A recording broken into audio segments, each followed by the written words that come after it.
여러분, 집을 구하실 때 이런 집은 절대 구하지 마세요. 이런 집에서는 정말 웬만해서는 번영이 어렵고 행복 역시 얻기가 어렵습니다. 네, 오늘은 집을 구하실 때 무조건 피해야 할 집에 관한 이야기입니다.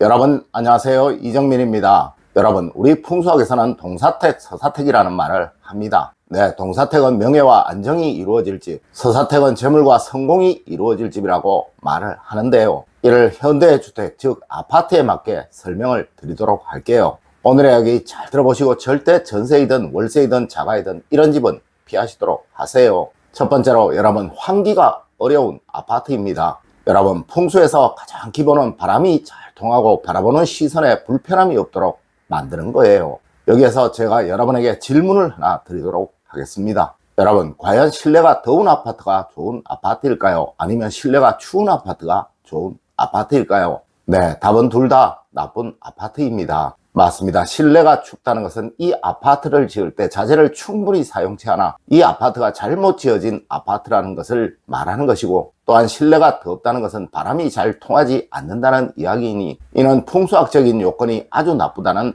이야기인 것입니다. 그럼 여러분, 이 둘 중에는 무엇이 더 나쁜 아파트일까요? 네, 실내가 더운 아파트입니다. 맞습니다. 창문을 열어도 시원한 바람이 잘 들어오지 않는 구조로 만들어진 아파트. 그리 덥지도 않고 바깥에는 시원한 바람이 잘 부는데 이곳으로는 바람이 잘 들어오지 않아 실내가 늘 뜨거운 아파트가 있습니다. 네, 이런 아파트들은 5월, 6월만 되면 이미 에어컨을 틀어야 하며, 또한 무더위가 기승을 부리는 7월, 8월에는 실내 모든 곳에 에어컨을 하루 종일 틀어두어야 한다는 것이죠. 여러분, 이런 아파트는 비용적인 측면도 있겠지만 여러분의 건강을 해치는 아파트입니다. 물론 추운 아파트도 좋은 아파트라고는 할 수 없습니다. 하지만 여러분, 이는 실내 공사를 통해 얼마든지 보완을 할 수 있겠죠. 네, 하여 아파트를 구입하실 때는 창문을 모두 열어보시고 그곳으로 시원한 바람이 잘 들어오는지 꼭 한번 살펴보시도록 하세요. 여러분, 우리 풍수학에서 장풍득수, 즉 바람이 잘 통하고 또 물이 잘 흐르는 곳을 주택지의 기본이라고 한 것은 현대 아파트로 비유를 하면 사람의 건강에 가장 중요한 요소인 바람이 잘 통해야 한다, 또한 시원한 바람이 잘 들어오는 곳이어야 한다라는 말로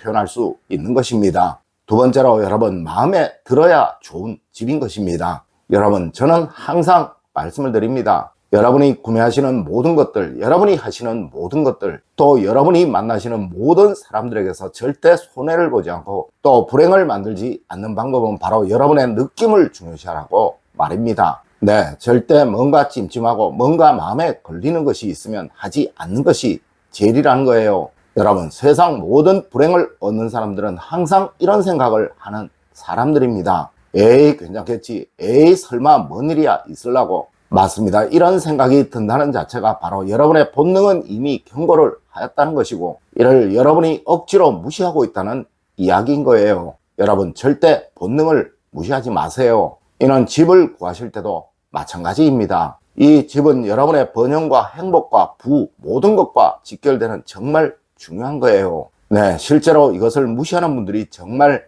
많은데요. 여러분, 우리 풍수에서는 인간의 모든 성패와 삶은 거주하는 집과 관계가 가장 깊다고 말을 하고 있으며, 또 실제로도 집 하나 잘못 얻어 망해간 사람들 정말 많습니다. 세 번째로, 길가 대로와 붙어있는 곳은 가능한 피하십시오. 물론 고층의 아파트라 창을 열어도 길가에 소음이 들리지 않는다면 상관이 없을 것이나, 소음으로 인해 고통을 받을 수 있을 정도의 층수라면 절대 창을 쉽게 열 수가 없을 것입니다. 네, 거실 창은 물론이고 조그만한 창이라도 열기가 힘들 것이라는 거죠. 맞습니다. 지나가는 차 소리, 오토바이 소리가 하루 종일 또 밤새도록 시끄러울 것이니까요. 물론 거실의 창이 도로 쪽으로 나 있는 아파트라면 두말할 필요도 없겠죠. 하여 이런 집은 모두 실내 창을 꽉꽉 닫고 생활을 해야 하는데, 이러한 경우 실내 냄새가 밖으로 배출되는데 오랜 시간이 걸릴 수밖에 없으니 이런 집에서는 실내 냄새가 배어들 수밖에 없고, 또 이 냄새가 여러분의 옷에, 여러분의 몸에 배어들 수밖에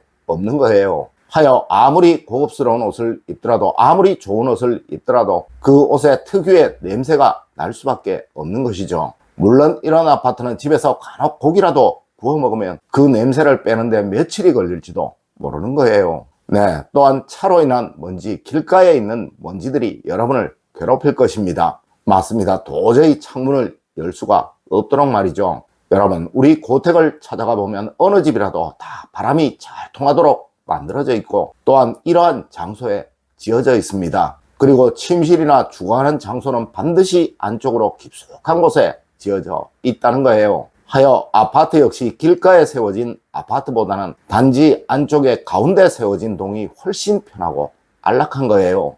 여러분, 아파트를 구하실 때 또 구입을 하실 때는 반드시 이러한 점을 고려하셔야 합니다. 네, 이러한 집은 절대 성공운이 살아날 수가 없고 번영운 역시 살아날 수가 없다는 것이죠. 네, 장풍, 즉 바람을 얻을 수가 없으니까요. 네 번째로 1층이나 2층의 아파트입니다.